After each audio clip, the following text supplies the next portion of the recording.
Hello guys! Welcome back to my YouTube channel!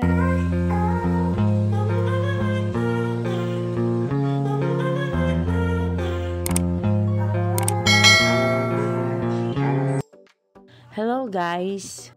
Heto ang ating konting update sa nalalapit na PBL Open Conference 2024.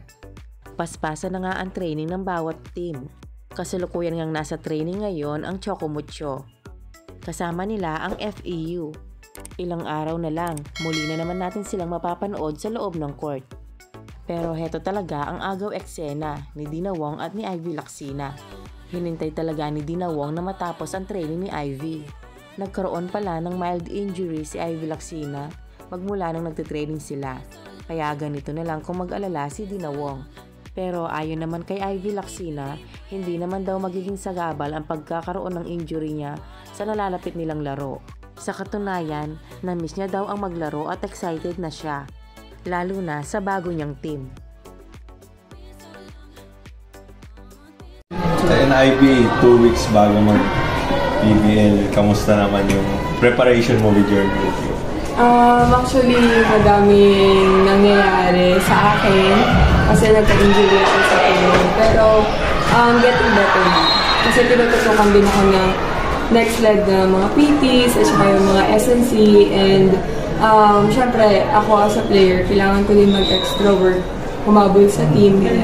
Pero at the same time, si Coach Saka naman, pinapapalo pa din niya ako kahit yung mga standing lang, service, ganyan, and passing. So, hindi naman totally nahuhuli and kaya naman humabol pagdating ng PBL. Pwede ba naming matanong kung ano yung injury? Hindi naman siya major. Ano po siya? Ano ba sabi? Tamo, si Charit. Ano po, ni sprain. Sa training? Opo. Hindi naman siya makaka-affect sa bagong season. Sa ngayon, medyo may pain pa siya kasi sa PCL siya.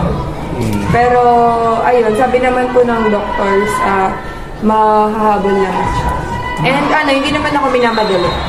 Anong tuhod pala, sorry? Ito po, right. Sa back. Pero may sinabi bang time na kung pwede ka nang mas, yung training mo mas intense na may sinabi bang time kung kailan ka na pwede mag-start ng gano'n? Ano po, ang timeline ko po is March. Pero, depende po yun sa progress ko po. Kung hanggang saan ko siya kaya. Pero ngayon naman po, medyo mas okay na po siya. Kaya, mas confident kami na kayang humabol. Siguro hindi lang sa mga first few games. Pero, at the same time, yung mga naman, susunod na game. Ivy, kamusta na lang yung pag-integrate mo sa team so far and ano yung parang pinaka na-enjoy mo about being in a new team after FT? Siguro dahil young team kami. Kaya parang mas madaling mag-gel talaga sa kanila. And may guide kasi kami. Nila Ate Jo, ganyan, and nila Coach Taka. Hindi talaga nila kami pinapabayaan. Kasi syempre, as a young team, parang iisipin nila na medyo immature pa. Hindi pa ganun ka veterano, ganyan. Pero sa nakakita ko sa teammates ko, kahit mga bata sila, yung mindset nila is pang veteran. Parang nauna nga sabi ni Coach Taka, parang mas gusto ko niyang gamitin sa wing. So, ganun ba yung talagang naging goal? Siguro, kasi si Coach Taka, iniisip niya yung for the future. So, sabi niya kasi sa akin, madami daw kasi sa ibang bansa na import na middles na halos kasing height ko or mas matangkad sa akin. So, parang pag sa wing kasi, onti lang yung mga tall players. Kaya parang sabi niya, kung gusto ko mag-ibang bansa, which is, syempre, sino bang aayaw doon, mag-new daw ako. So far, kung saan naman yung... Actually, before nangyari itong injury ko, okay naman na eh. Nakaka-adapt na ako, ganyan. Okay na yung ginagalaw. Nangyari lang to, kaya medyo... Ayun. So, ayun na nga guys.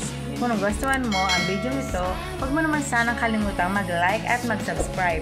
At pakipindutin mo na din ang notification bell para lagi kang updated sa aking mga videos. Thank you! Bye!